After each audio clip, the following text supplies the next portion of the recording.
All right, we're going to zest these lemons. We have this one tool here, which is actually a zesting tool. You can see it's got these handy little prongs at the top that we're going to scrape down on the lemon. We also have this little microplaner that we can use, which will zest up the skin off those lemons as well. So as you can see, I have zested both kinds. I have used this tool for these long, squiggly pieces. This is my favorite method. But this is also a good method. And I'm going to show you how I did each one. So I'm going to go ahead and I'm going to use this tool to do the squiggly one. And you just grab it and pull and drop and grab and pull. And the idea is not to press too hard because you don't want the white. The white is the pith and it's bitter. You just want the skin.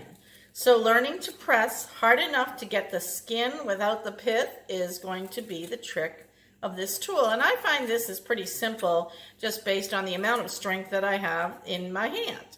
All right, so that's how we did that one.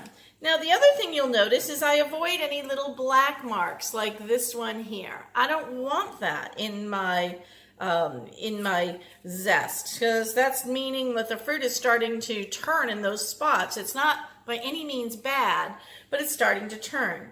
I will also avoid using a lemon that looks like this, right? Because it's got a lot of marks on it.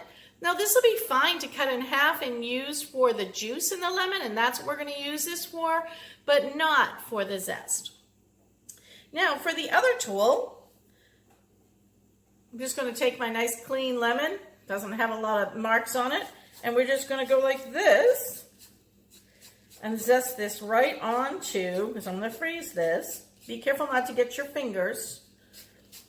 And again, you don't press too hard, because you don't want to get that pith.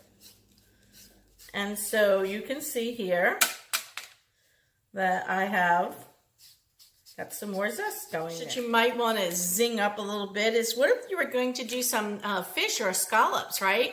Just before you're going to serve it, you could use some of this really nice fine zest. Or if you really like the flavor and you like the zest, you want it to look snazzy and pretty, you can use this other one.